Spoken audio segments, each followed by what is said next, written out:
Sudan. I request protocol to escort His Excellency.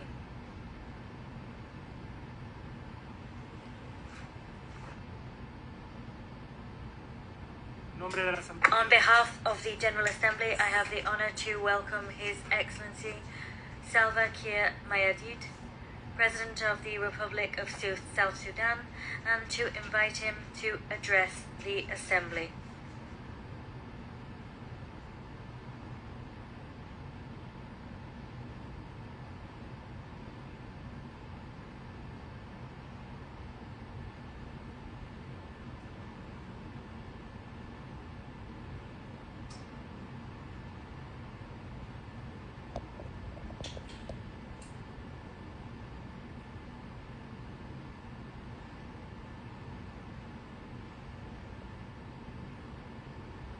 Your Excellency,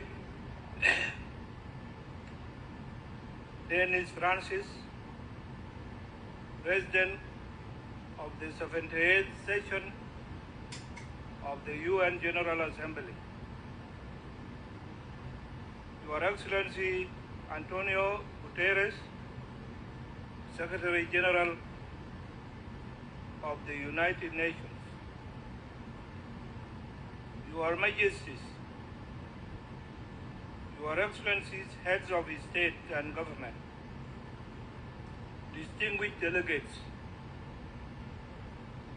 ladies and gentlemen,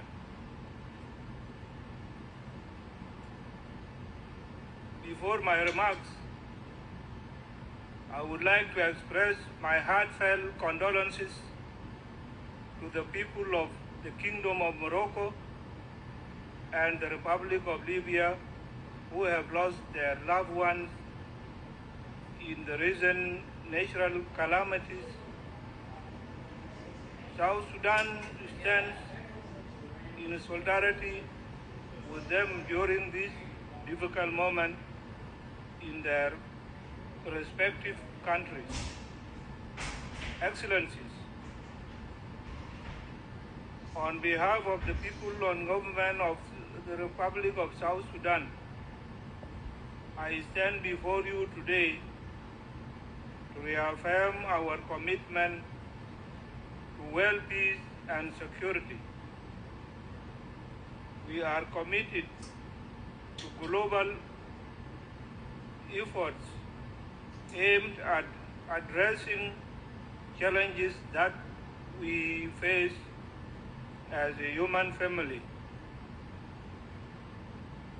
We are also committed to multilateralism and international cooperation as the best means of achieving our shared aspirations. Within this context,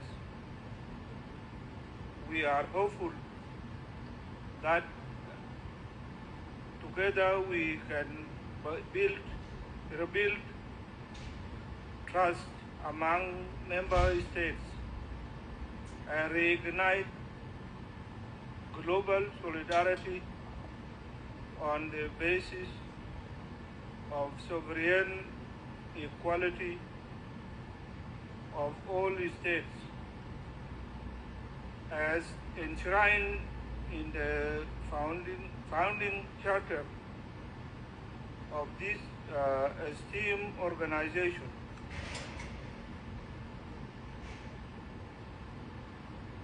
Excellencies, we recognize the urgency of challenges before us. We are also aware of concerted action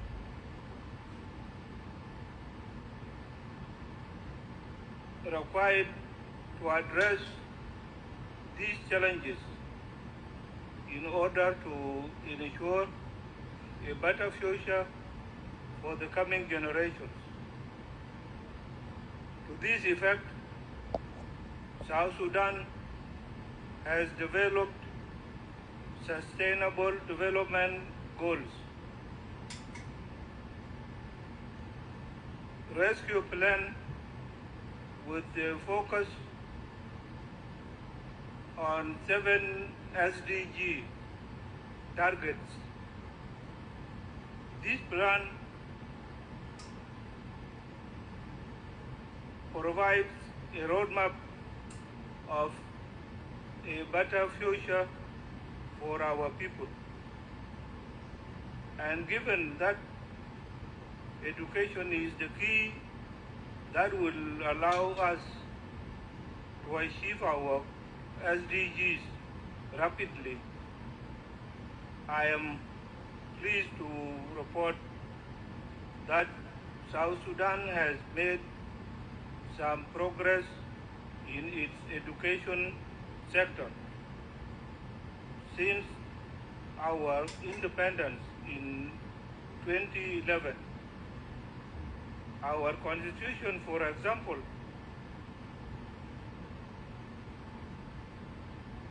guarantees all children free access to education.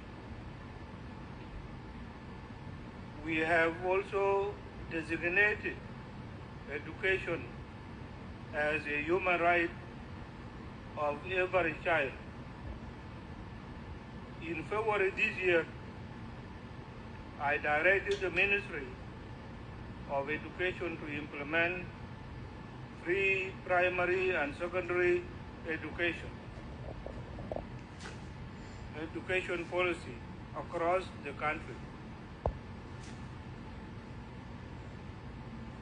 This policy has directly led to enrollment of 2.3 million children in our schools.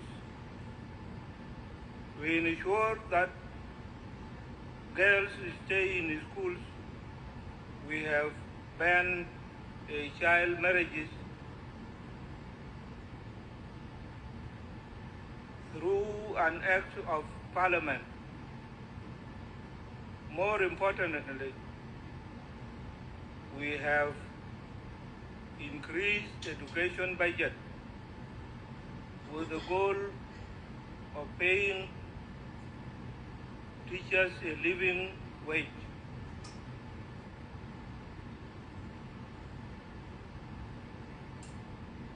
In the health sector,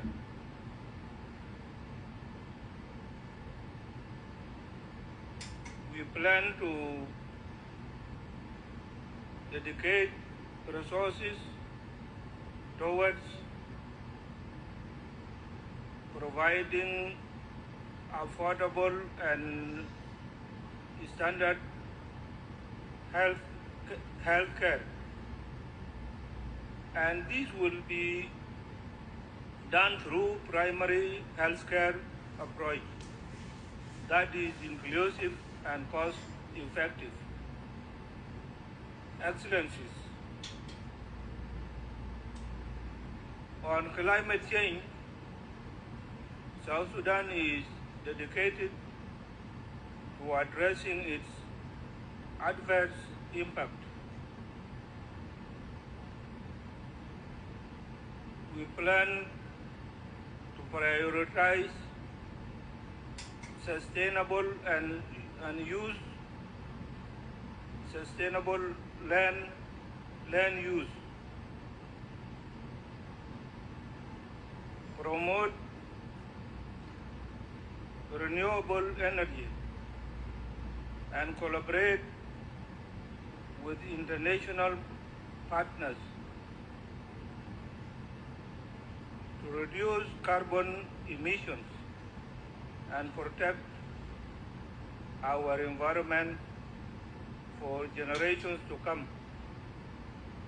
While working on this, it is only fair for us to call upon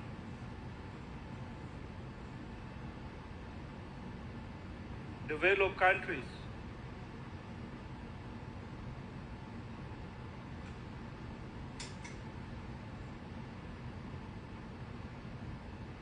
to cut their emission by 45% and honor their pledges of availing funds for mitigation, adaptation, and loss and damage to the developing countries.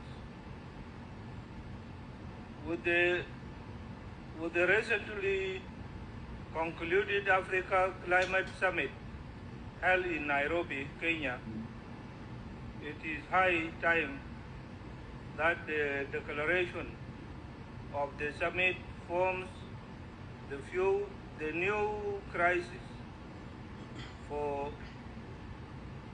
rebuilding trust and regaining global solidarity for attaining the 2030 Agenda. Excellencies, we acknowledge the political, humanitarian, and security challenges we have faced as a country since 2013. However, we have turned the corner with the signing of the revitalized peace agreement in 2018. Now we are determined to build on the commitments of our revised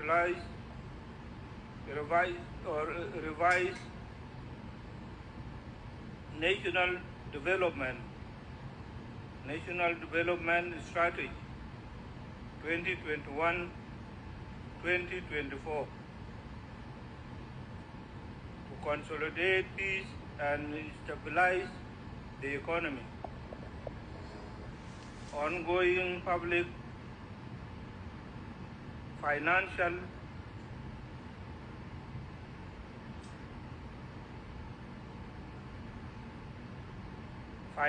management reforms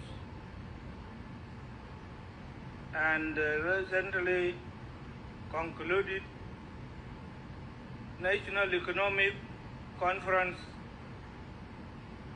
from solid basis for sound management of public resources for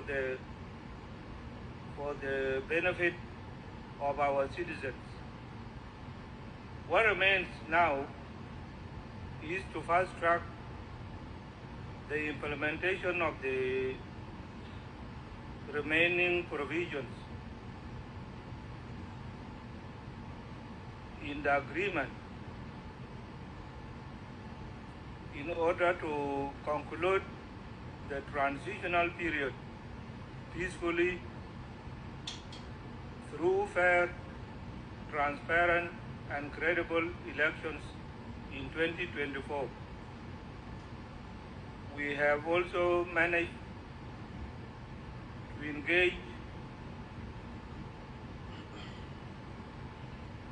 in dialogue and consultation with the various stakeholders, including civil society, women, youth, traditional leaders, and opposition groups to ensure that our peace process is owned and driven by our own people.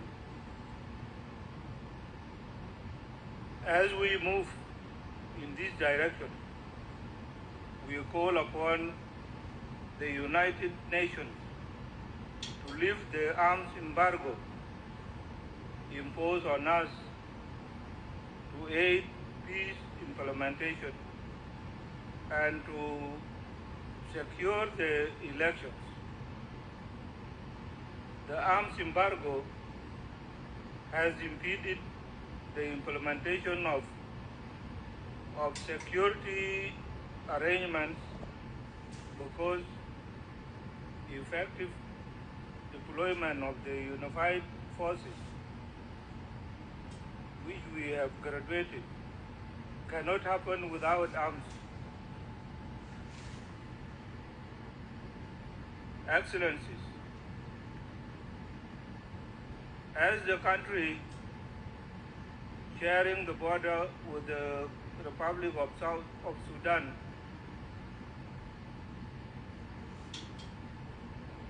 South Sudan has received